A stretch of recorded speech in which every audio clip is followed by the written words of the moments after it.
ಎಲ್ಲರಿಗೂ ನಮಸ್ಕಾರ ಸ್ನೇಹಿತರೆ. ಹಿಂದೂ ಜ್ಯೋತಿಷ್ಯ ಶಾಸ್ತ್ರದಲ್ಲಿ 9ನೇ ರಾಶಿಚಕ್ರವಾದ ಧನಸ್ಸು ರಾಶಿಯವರು ಸತ್ಯಾನ್ವೇಷಕರು, ಸಾಹಸಿಗರು ಹಾಗೂ ಪ್ರಯಾಣ ಪ್ರಿಯರು ಹೌದು.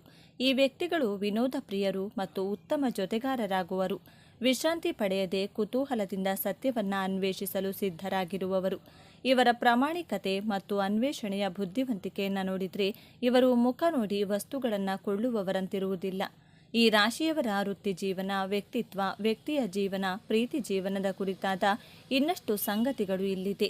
ತಮ್ಮ ಜೀವನದಲ್ಲಿ ತಾವು ಹೇಗೆ ಇರಬೇಕು ಎನ್ನುವಂಥ ಒಂದು ಸ್ಪಷ್ಟ ನಿಲುವು ಧನು ರಾಶಿಯವರಲ್ಲಿ ಕಾಣಬಹುದು. ಸ್ವಾತಂತ್ರ್ಯ ಹಾಗೂ ಪ್ರಾಮಾಣಿಕತೆ ಅವರ ಪ್ರಮುಖ ಸಾಧನಗಳು. ಅವರು ತಮ್ಮ ಜೀವನದಲ್ಲಿ ಪ್ರತಿಯೊಂದು ವ್ಯಕ್ತಿ ಹಾಗೂ ವಿಚಾರಗಳಲ್ಲಿ ಕೂಡ ನ್ಯಾಯಪರ ನಿಲುವನ್ನು ಹೊಂದಿರುತ್ತಾರೆ.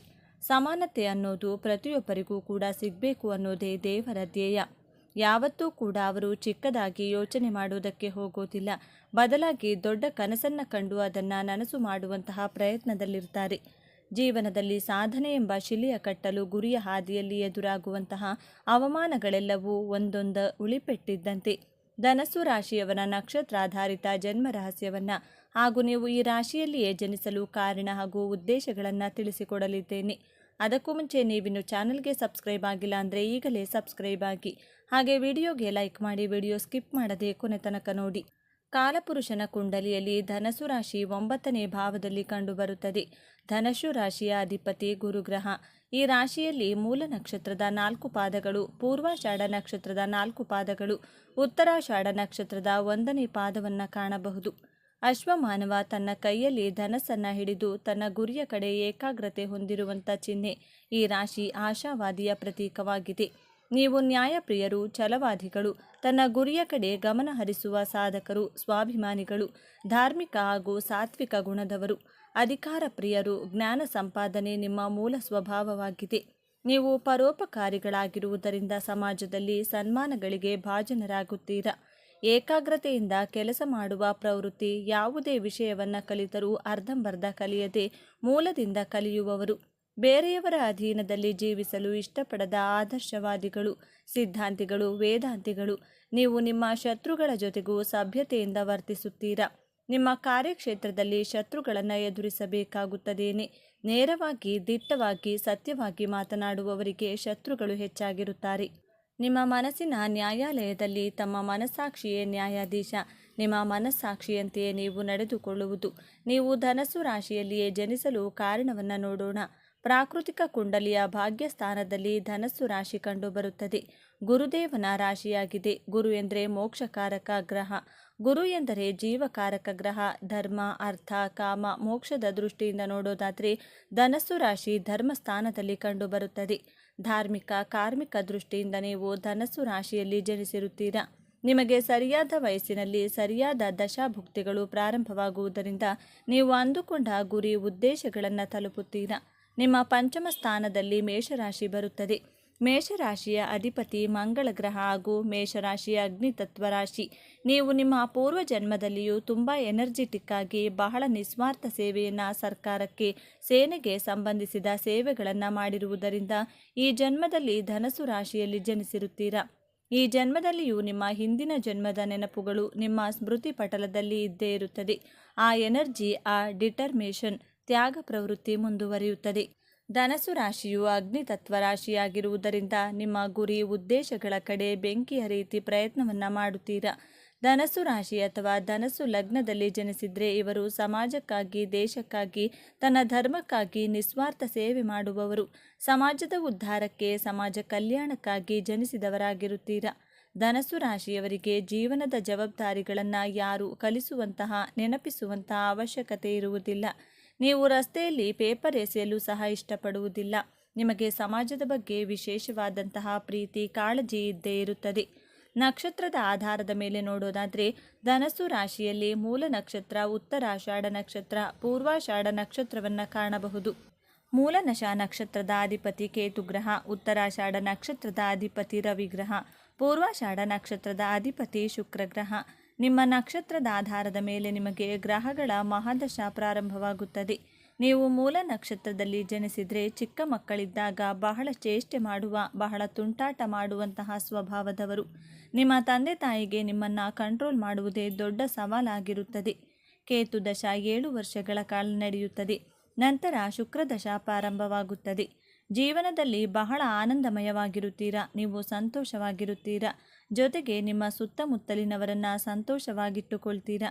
ತನ್ನ ಕೆಲಸದ ಮೇಲೆ ಗಮನ ಹರಿಸುವವರು. ಧನಸ್ಸು ರಾಶಿಯ ಮಕ್ಕಳಿಗೆ ಓದಿಕೊಳ್ಳಿ, ಬರೆದುಕೊಳ್ಳಿ ಎಂದು ಹೇಳುವಂಥ ಅವಶ್ಯಕತೆ ಇರುವುದಿಲ್ಲ. ಆಟ ಆಡುವಾಗ ಆಟವಾಡುತ್ತಾರೆ, ಓದುವಾಗ ಓದುತ್ತಾರೆ. ಬಹಳ ಬುದ್ಧಿವಂತರು. ಧನಸ್ಸು ಲಗ್ನವಾಗಿದ್ದು ಸಿಂಹ ರಾಶಿಯಲ್ಲಿ ಸೂರ್ಯಗ್ರಹ ಸ್ಥಿತವಾಗಿದ್ದರೆ ಸೂರ್ಯ ದಶಾ ಕಾಲದಲ್ಲಿ ನಿಮಗೆ ಗವರ್ನಮೆಂಟ್ ಕೆಲಸ ಸಿಕ್ಕೇ ಸಿಗುತ್ತದೆ.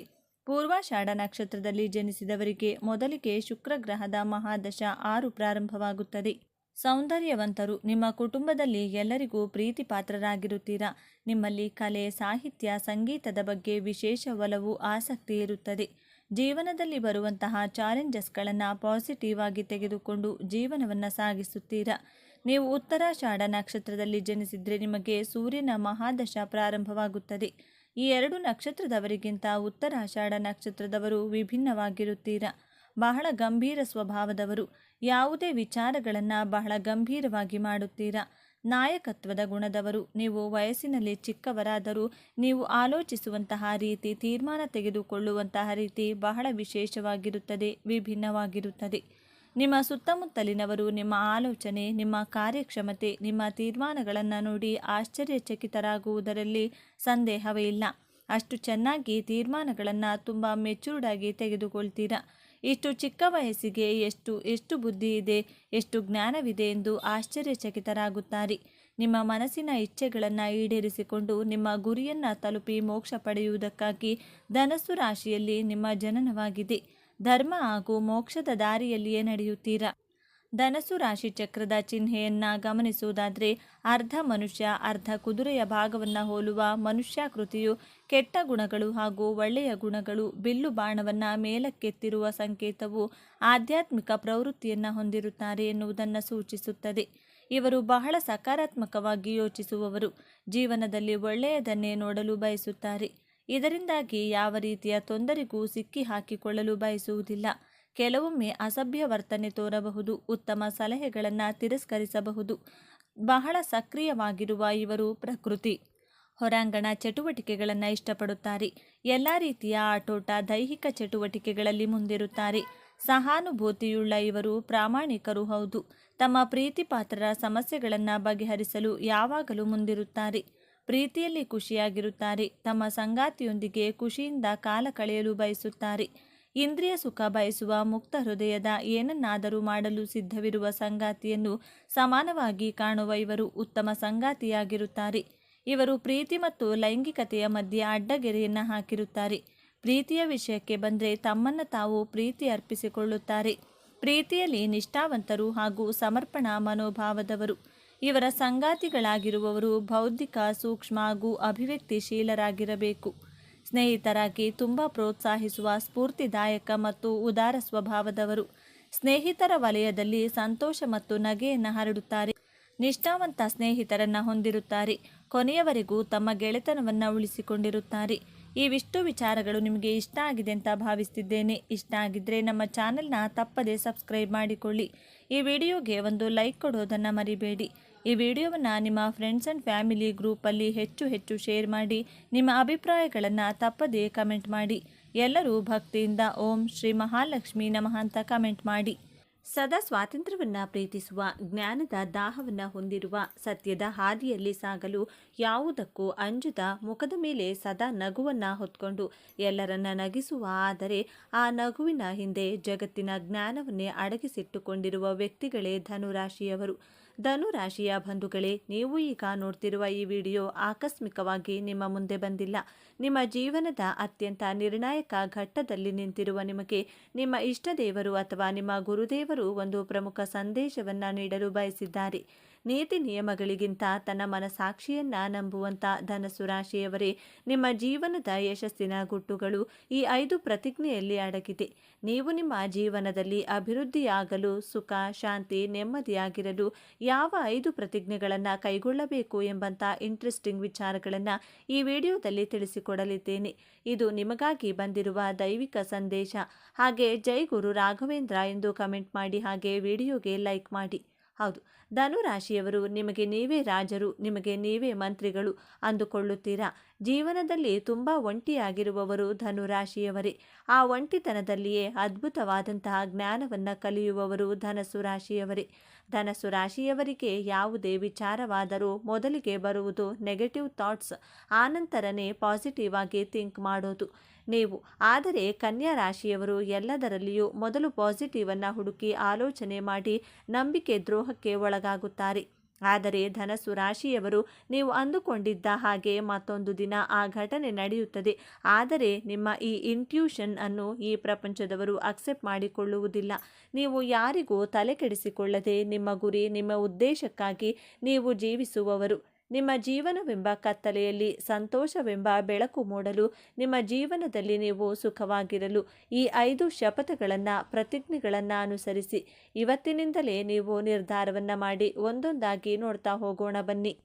ಧನಸ್ಸು ರಾಶಿಯವರು ಮಾಡಬೇಕಾದಂತಹ ಮೊದಲನೇ ಶಪಥ, ಪ್ರತಿಜ್ಞೆ ಯಾವುದು ಅಂತ ನೋಡೋದಾದರೆ, ಸಾಕ್ಷಿ ಆಧಾರಗಳಿಲ್ಲದೆ ಯಾರ ಜೊತೆಯಲ್ಲಿಯೂ ವ್ಯವಹಾರವನ್ನು ಮಾಡಬಾರದೆಂಬ ಪ್ರತಿಜ್ಞೆ. ನೀವು ಯಾರಿಗಾದರೂ ಹಣ ಕೊಟ್ಟರೂ, ಹಣವನ್ನು ತೆಗೆದುಕೊಂಡರೂ ಒಂದು ಪ್ರೂಫನ್ನು ಇಟ್ಕೊಳ್ಳಿ. ಇಲ್ಲದಿದ್ದರೆ ನಿಮ್ಮ ಬಳಿ ವ್ಯವಹಾರ ಮಾಡಿದವರು ನಿಮಗೆ ನಂಬಿಕೆ ದ್ರೋಹ ಮಾಡುವಂತಹ ಸಾಧ್ಯತೆಗಳು ಹೆಚ್ಚಾಗಿದೆ. ಧನಸ್ಸು ರಾಶಿಯವರು ಸಹಾಯ ಮಾಡುವಂತಹ ಗುಣದವರು, ಕನಿಕರ ಜಾಸ್ತಿ.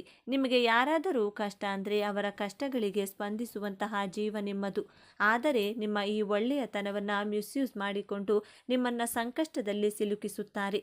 ಆದ್ದರಿಂದ ನೀವು ಯಾರ ಜೊತೆ ವ್ಯವಹಾರ ಮಾಡಿದರೂ ಆಧಾರವನ್ನು, ಸಾಕ್ಷಿಯನ್ನು ತೆಗೆದುಕೊಳ್ಳಿ. ಒಂದು ಅಗ್ರಿಮೆಂಟನ್ನು ಮಾಡಿಸಿಕೊಂಡು ಸೇಫ್ ಆಗಿ ನಿಮ್ಮ ಬಳಿ ಇಟ್ಟುಕೊಳ್ಳುವಂಥ ಶಪಥವನ್ನು ಇವತ್ತಿನಿಂದಲೇ ಪ್ರಾರಂಭ ಮಾಡಿ. ಎರಡನೆಯದಾಗಿ ಧನಸ್ಸು ರಾಶಿಯವರು ಕಾಯಕವೇ ಕೈಲಾಸ ಎಂಬಂಥ ಪ್ರತಿಜ್ಞೆಯನ್ನು ಪಾಲಿಸಬೇಕು. ನಿಮ್ಮ ಕೆಲಸವೇ ನಿಮ್ಮ ಶಕ್ತಿ, ನಿಮ್ಮ ಜೀವನದ ಅಸ್ತ್ರ. ಸಂಬಂಧಿಕರು, ಸ್ನೇಹಿತರು ಎಲ್ಲರೂ ನಿಮ್ಮ ಕೈ ಬಿಟ್ಟರೂ ನಿಮ್ಮ ದುಡಿಮೆ ನಿಮ್ಮ ಕೈ ಹಿಡಿಯುತ್ತದೆ. ನನ್ನ ದುಡಿಮೆಯೇ ನನ್ನ ದೊಡ್ಡ ಶಕ್ತಿ ಎನ್ನುವಂತಹ ಶಪಥವನ್ನು ಮಾಡಿ. ನೀವು ನಂಬಿದವರು ನಿಮಗೆ ಮೋಸ ಮಾಡಿದರೂ ನೀವು ನಂಬಿರುವ ದುಡಿಮೆ ನಿಮ್ಮ ಜೊತೆಗೇ ಇರುತ್ತದೆ. ದೇವರು ನಿಮಗೆ, ಧನಸ್ಸು ರಾಶಿಯವರಿಗೆ ಎಷ್ಟೇ ಕಷ್ಟ ಕೊಟ್ಟರು ಅಂದರೆ ನಿಮ್ಮ ಜೀವನ ಸಂಗಾತಿ ನಿಮ್ಮನ್ನು ಅರ್ಥ ಮಾಡಿಕೊಳ್ಳುವುದರಲ್ಲಿ ಸೋತರು, ಎಲ್ಲರೂ ಅವಮಾನ ಮಾಡಿದರು, ದೇವರು ನಿಮಗೆ ಒಂದಲ್ಲ ಒಂದು ದುಡಿಮೆಯನ್ನು, ಒಂದು ಆದಾಯದ ಮೂಲವನ್ನು ಕೊಟ್ಟಿರುತ್ತಾರೆ. ಇದೇ ನಿಮ್ಮ ದೊಡ್ಡ ಶಕ್ತಿ, ದೊಡ್ಡ ಅಸ್ತ್ರವಾಗಿರುತ್ತದೆ. ನೀವು ಎಲ್ಲಿಯವರೆಗೂ ದುಡಿಯುತ್ತೀರೋ ಅಲ್ಲಿಯವರೆಗೂ ಯಾವ ಕಷ್ಟಗಳಿಗೂ ಯಾರಿಗೂ ಹೆದರುವಂತಹ, ತಲೆ ತಗ್ಗಿಸುವಂಥ ಅವಶ್ಯಕತೆ ಇಲ್ಲವೇ ಇಲ್ಲ. ನಿಮ್ಮ ಬುದ್ಧಿಶಕ್ತಿಯಿಂದ, ನಿಮ್ಮ ದೈಹಿಕ ಬಲದಿಂದ ದುಡಿಯಿರಿ. ಮೂರನೆಯದಾಗಿ, ಪಾಪಕೃತ್ಯದಿಂದ ಬರುವಂಥ, ಅಧರ್ಮದಿಂದ ಬರುವಂಥ ಹಣವನ್ನು ತೆಗೆದುಕೊಳ್ಳಬಾರದು. ಕಾಲಪುರುಷನ ಕುಂಡಲಿಯಲ್ಲಿ ಧನಸ್ಸು ರಾಶಿ ಧರ್ಮದ ಭಾವದಲ್ಲಿ ಬರುತ್ತದೆ. 9ನೇ ಭಾವದ ಅಧಿಪತಿ ಗುರುಗ್ರಹ. ಗುರುವಿನ ಸ್ವಂತ ಮನೆಯಾದಂತಹ ಧನಸ್ಸು ರಾಶಿಯಲ್ಲಿ ಹುಟ್ಟಿರುವ ನೀವು ಅಧರ್ಮದ ಹಣವನ್ನು ನಿಮ್ಮ ಕೈಯಲ್ಲೂ ಸಹ ಮುಟ್ಟೋ ಹಾಗಿಲ್ಲ. ಧರ್ಮ ಮಾರ್ಗದಿಂದ ದುಡಿದು ಜೀವನ ಮಾಡಿದರೆ ಗುರುಗ್ರಹ ನಿಮ್ಮ ಬೆನ್ನ ಹಿಂದೆ ಕಾಯುತ್ತಾರೆ. ಸಾಕ್ಷಾತ್ ಶ್ರೀ ಗುರು ರಾಘವೇಂದ್ರರ ಆಶೀರ್ವಾದ ನಿಮ್ಮ ಮೇಲೆ ಸದಾ ಇದ್ದೇ ಇರುತ್ತದೆ. ನೀವು ಧರ್ಮದ ಹಾದಿಯಲ್ಲಿ ಇದ್ದರೆ ನಿಮ್ಮ ಜೀವನದಲ್ಲಿ ಅದೆಂತಹ ಸಂಕಷ್ಟ ಬಂದರೂ ಸಾಕ್ಷಾತ್ ಗುರುಗಳ ಅನುಗ್ರಹದಿಂದ ನಿಮ್ಮನ್ನು ಸಂಕಷ್ಟಗಳಿಂದ ಪಾರು ಮಾಡುತ್ತಾರೆ. ಧರ್ಮದ ಹಾದಿಯಲ್ಲಿ ದುಡಿದಿದ್ದೇ ಆದರೆ ನೀವು ಹಾಸ್ಪಿಟಲ್ಗೆ ಬಿಲ್ ಕಟ್ಟುವಂತಹ ಅವಶ್ಯಕತೆ ಇರುವುದಿಲ್ಲ. ಕೋರ್ಟು ಕಚೇರಿ, ಪೊಲೀಸ್ ಸ್ಟೇಷನ್ಗೆ ಅಲೆದಾಡುವಂತಹ ಪರಿಸ್ಥಿತಿಯು ಎದುರಾಗುವುದಿಲ್ಲ. ಅನವಶ್ಯಕ ಖರ್ಚುಗಳು ಮಾಡುವಂತಹ ಅವಶ್ಯಕತೆ ಇರುವುದಿಲ್ಲ. ಧರ್ಮದ ಹಾದಿಯಲ್ಲಿ ಜೀವನ ನಡೆಸುತ್ತೇನೆ ಎಂಬಂತಹ ಪ್ರತಿಜ್ಞೆಯನ್ನು ಮಾಡಿ. 4ನೇಯದಾಗಿ, ಧನಸ್ಸು ರಾಶಿಯವರು ನಿಮ್ಮ ಸಾಮರ್ಥ್ಯದ ಮೇಲೆ ನಂಬಿಕೆಯನ್ನು ಇಟ್ಟು ಬದುಕಬೇಕು. ನಿಮಗೆ ಯಾರಾದರೂ ರೆಕಮೆಂಡ್ ಮಾಡ್ತೀನಿ ಅಂದರೆ ಅದು ಸಾಧ್ಯ ಇಲ್ಲ. ನೀವು ಒಬ್ಬರೇ ನಿಮ್ಮ ಸಾಮರ್ಥ್ಯದ ಬಲದಿಂದ ಹೋರಾಟ ಮಾಡಿ ನಿಮ್ಮ ಜೀವನದಲ್ಲಿ ಏನು ಬೇಕೋ ಅದನ್ನು ನೀವೇ ಒಬ್ಬಂಟಿಯಾಗಿ ಪಡೆದುಕೊಳ್ಳುವಂಥ ಶಪಥವನ್ನು ಮಾಡಿ. ಧನಸ್ಸು ರಾಶಿಯವರು ಗುಂಪು ಕಟ್ಟಿಕೊಂಡು ಅಥವಾ ಇಬ್ಬರ ಜೊತೆ ಯಾವುದಾದರೂ ಕೆಲಸ ಕಾರ್ಯಕ್ಕೆ ಹೋದರೆ ಹೋದಂತಹ ಕೆಲಸದಲ್ಲಿ ಸಕ್ಸಸ್ ಸಿಗುವುದಿಲ್ಲ. ನಿಮ್ಮ ಜೊತೆಯಲ್ಲಿ ಇರುವವರೇ ನಿಮ್ಮ ಕೆಲಸವನ್ನು ಕೆಡಿಸುತ್ತಾರೆ. ಆದ್ದರಿಂದ ಯಾರ ರೆಕಮೆಂಡೇಶನ್ ಇಲ್ಲದೆ, ಯಾರನ್ನು ನಂಬದೆ ನಿಮ್ಮ ಕೆಲಸಕ್ಕೆ ನೀವೊಬ್ಬರೇ ಹೋಗಿ ಮಾಡಿ ನೋಡಿ. ಆ ಕೆಲಸದಲ್ಲಿ ಖಂಡಿತವಾಗಿಯೂ ಗೆಲ್ಲುತ್ತೀರಾ. ಅರ್ಜುನನಷ್ಟು ಶಕ್ತಿ ಸಾಮರ್ಥ್ಯವುಳ್ಳ ರಾಶಿ ಅಂದರೆ ಧನಸ್ಸು ರಾಶಿ. ಅರ್ಜುನ ಬಿಟ್ಟ ಬಾಣವನ್ನು ಎಂದಿಗೂ ಹಿಂದಕ್ಕೆ ತೆಗೆದುಕೊಳ್ಳುವುದಿಲ್ಲ. ಅದೇ ರೀತಿ ಧನಸ್ಸು ರಾಶಿಯವರು ಒಂದು ಸಾರಿ ನಾನು ಈ ಕೆಲಸವನ್ನು ಮಾಡಿಯೇ ಮಾಡುತ್ತೇನೆ ಎಂದು ಮನಸ್ಸಿಟ್ಟು ಮಾಡಿದರೆ ಆ ಗುರಿಯನ್ನು ಸಾಧಿಸಬೇಕು ಅಂದುಕೊಂಡ್ರೆ ಅದನ್ನು ತಡೆಯಲು ಯಾರಿಗೂ ಸಾಧ್ಯ ಇಲ್ಲ. ಆದ್ದರಿಂದ ಧೈರ್ಯವಾಗಿ ಒಬ್ಬರೇ ಮುಂದೆ ಹೋಗಿ ಯಶಸ್ಸನ್ನು ಪಡೆಯುವಂಥ ಪ್ರತಿಜ್ಞೆಯನ್ನು ಮಾಡಿ. 5ನೆಯ ಪ್ರತಿಜ್ಞೆ, ನೀವು ಅವಶ್ಯಕತೆ ಇರುವವರಿಗೆ ಮಾತ್ರ ಹಾಗೂ ಅಂಗವಿಕಲರಿಗೆ, ವಯಸ್ಸಾದವರಿಗೆ 3 ತಿಂಗಳಿಗೆ ಒಂದು ಬಾರಿ ಅಥವಾ 6 ತಿಂಗಳಿಗೆ ಒಮ್ಮೆ ನಿಮ್ಮ ಕೈಲಾದಂಥ ಸಹಾಯವನ್ನು, ಆಹಾರ, ಹಣವನ್ನು ಅಥವಾ ಮಾನಸಿಕವಾಗಿ ಅವರಿಗೆ ಧೈರ್ಯವನ್ನು ತುಂಬುವಂತಹ ಪ್ರಯತ್ನವನ್ನು ಮಾಡಿ ಅವರಿಗೆ ಎಮೋಷ್ನಲ್ ಸಪೋರ್ಟ್ ಮಾಡಬೇಕು. ಅಷ್ಟು ಸಾಕು. ಅದು ಬಿಟ್ಟು ನಿಮ್ಮ ಸ್ನೇಹಿತರಿಗೆ ಬೇಕಾಬಿಟ್ಟಿ ನಿಮ್ಮ ಬಳಿ ಹಣ ಕೇಳಿದವರಿಗೆ, ನಾಟಕ ಮಾಡಿಕೊಂಡು ಹಣ ಕೇಳಿದವರಿಗೆಲ್ಲ ಸಹಾಯ ಮಾಡುವುದಿಲ್ಲ ಎಂಬಂತಹ ಪ್ರತಿಜ್ಞೆಯನ್ನು ಮಾಡಿ. ಈ 5 ಪ್ರತಿಜ್ಞೆಯನ್ನು ಪಾಲಿಸುವುದರಿಂದ ನೀವು ನಿಮ್ಮ ಜೀವನದಲ್ಲಿ ಸುಖ, ಶಾಂತಿ, ನೆಮ್ಮದಿಯಿಂದ ಇರಬಹುದು. ಜೀವನದಲ್ಲಿ ದೊಡ್ಡ ದೊಡ್ಡ ಸಾಧನೆಗಳನ್ನು ಮಾಡಬಹುದು. ಈ ಅಜಾಗರೂಕತೆ ಮತ್ತು ಬೇಗ ನಂಬುವ ಸ್ವಭಾವವೇ ನೀವು ಎದುರಿಸುವ ಅತಿ ದೊಡ್ಡ ಸಮಸ್ಯೆ. ಹಾಗಾದರೆ ಈ ದೊಡ್ಡ ಸಮಸ್ಯೆಯಿಂದ ಪಾರಾಗುವುದು ಹೇಗೆ? ಈ ಯಶಸ್ಸನ್ನು ಶಾಶ್ವತವಾಗಿ ಉಳಿಸಿಕೊಳ್ಳುವುದು ಹೇಗೆ? ಪರಿಹಾರ ತುಂಬ ಸರಳವಾಗಿದೆ, ಆದರೆ ಇದನ್ನು ನೀವು ಅತ್ಯಂತ ಶ್ರದ್ಧೆಯಿಂದ ಪಾಲಿಸಬೇಕು. ಮೊದಲನೆಯದಾಗಿ ಯೋಚಿಸಿ ನಿರ್ಧರಿಸಿ. ಯಾರಾದರೂ ಬಂದು ಹಣ ಕೇಳಿದರೆ ಅಥವಾ ದೊಡ್ಡ ಆಫರ್ ಕೊಟ್ಟರೆ ಅಥವಾ ನೀವು ಯಾರಿಗಾದರೂ ಮಾತು ಕೊಡುವ ಮೊದಲು ಒಂದು ದಿನ ಸಮಯ ಕೊಡಿ ಎಂದು ಹೇಳಿ. ಆತುರದ ನಿರ್ಧಾರಗಳನ್ನು ಸಂಪೂರ್ಣವಾಗಿ ನಿಲ್ಲಿಸಿ. 2ನೆಯದಾಗಿ ನಿಮ್ಮ ರಾಶ್ಯಾಧಿಪತಿಯಾದ ಗುರುವಿನ ಕೃಪೆಗಾಗಿ ಪ್ರತಿ ಗುರುವಾರ ಹತ್ತಿರದ ದೇವಸ್ಥಾನಕ್ಕೆ, ವಿಶೇಷವಾಗಿ ದತ್ತಾತ್ರೇಯ, ಸಾಯಿಬಾಬಾ ಅಥವಾ ರಾಘವೇಂದ್ರ ಸ್ವಾಮಿಗಳ ದೇವಸ್ಥಾನಕ್ಕೆ ಹೋಗಿ. ಅಥವಾ ಹಸಿದವರಿಗೆ ಕಡಲೆಬೇಳೆ ಅಥವಾ ಬಾಳೆಹಣ್ಣನ್ನು ದಾನ ಮಾಡಿ. ಇದು ನಿಮ್ಮ ಬುದ್ಧಿಯನ್ನು ಚುರುಕಾಗಿಸಿ ಸರಿಯಾದ ನಿರ್ಧಾರ ತೆಗೆದುಕೊಳ್ಳುವ ಶಕ್ತಿ ನೀಡುತ್ತದೆ. 3ನೆಯದಾಗಿ ಕೃತಜ್ಞತೆ. ನಿಮಗೆ ಯಶಸ್ಸು ಸಿಕ್ಕಾಗ, ಹಣ ಬಂದಾಗ ಅದನ್ನು ತಲೆಗೆ ಏರಿಸಿಕೊಳ್ಳಬೇಡಿ. ತಕ್ಷಣ ನಿಮ್ಮ ಇಷ್ಟ ದೇವರನ್ನು ಅಥವಾ ಗುರುವನ್ನು ಮನಸ್ಸಿನಲ್ಲಿ ಸ್ಮರಿಸಿ. ಇದೆಲ್ಲ ನಿನ್ನ ಕೃಪೆ, ನನ್ನದಲ್ಲ ಎಂದು ಕೃತಜ್ಞತೆ ಸಲ್ಲಿಸಿ. ಯಶಸ್ಸು ಬಂದಾಗ ತಲೆಬಾಗಿರಿ. ಈ ಒಂದು ವಿನಯವಂತಿಕೆ ನಿಮ್ಮ ಎಲ್ಲ ಭಾಗ್ಯವನ್ನು ನಿಮ್ಮ ಬಳಿಯೇ ಉಳಿಸುತ್ತದೆ. ಧನುರಾಶಿಯವರು, ನಿಮ್ಮ ಜೀವನವನ್ನು ಸಂಪೂರ್ಣವಾಗಿ ಬದಲಾಯಿಸುವ ಶಕ್ತಿ ಈಗ ನಿಮ್ಮ ವಿಜಯದ ಆರಂಭವಾಗಲಿದೆ. ನೀವು ಅನುಭವಿಸಿದ ಪ್ರತಿಯೊಂದು ನೋವಿಗೂ ಈಗ ಪ್ರತಿಫಲ ಸಿಗಲಿದೆ. ನಿಮ್ಮ ಕಣ್ಣೀರು ಈಗ ಆನಂದ ಬಾಷ್ಪವಾಗಿ ಬದಲಾಗುವ ಸಮಯ ಬಂದಿದೆ. ನೆನಪಿಡಿ, ಈ ವಿಡಿಯೋ ನಿಮಗೆ ತಲುಪಿದ್ದು ಆಕಸ್ಮಿಕವಲ್ಲ. ಇದು ನಿಮ್ಮ ಇಷ್ಟ ದೇವರು ನಿಮಗೆ ನೀಡುತ್ತಿರುವ ಸ್ಪಷ್ಟ ಸಂದೇಶ. ಈ ಅದ್ಭುತ ಸಮಯವನ್ನು ಸದುಪಯೋಗಪಡಿಸಿಕೊಳ್ಳಿ. ನಿಮ್ಮ ಜೀವನದ ಹೊಸ ಅಧ್ಯಾಯಕ್ಕೆ ತಯಾರಾಗಿ. ನಿಮ್ಮ ನಂಬಿಕೆಯ ಸಂಕೇತವಾಗಿ ನಿಮ್ಮ ಜೀವನ ಬದಲಾಗಬೇಕು ಎನ್ನುವ ಸಂಕಲ್ಪದೊಂದಿಗೆ ತಪ್ಪದೆ ನಿಮ್ಮ ಕುಲದೇವರ ಅಥವಾ ನಿಮ್ಮ ಇಷ್ಟ ದೇವರ ಹೆಸರನ್ನು ಕಮೆಂಟ್ ಮಾಡಿ. ಆ ಭಗವಂತನು ನಿಮ್ಮನ್ನು ಸದಾ ಕಾಪಾಡಲಿ. ಸರ್ವೇ ಜನ ಸುಖಿನೋ ಭವಂತು. ಇದೇ ತರಹದ ಜ್ಯೋತಿಷ್ಯಕ್ಕೆ ಸಂಬಂಧಪಟ್ಟಂತ ವಿಡಿಯೋ ನೋಡಲು ನಮ್ಮ ಚಾನೆಲ್ನ ಸಬ್ಸ್ಕ್ರೈಬ್ ಆಗಿ. ಈ ವಿಡಿಯೋಗೆ ಲೈಕ್ ಮಾಡಿ, ಶೇರ್ ಮಾಡಿ. ಧನ್ಯವಾದಗಳು.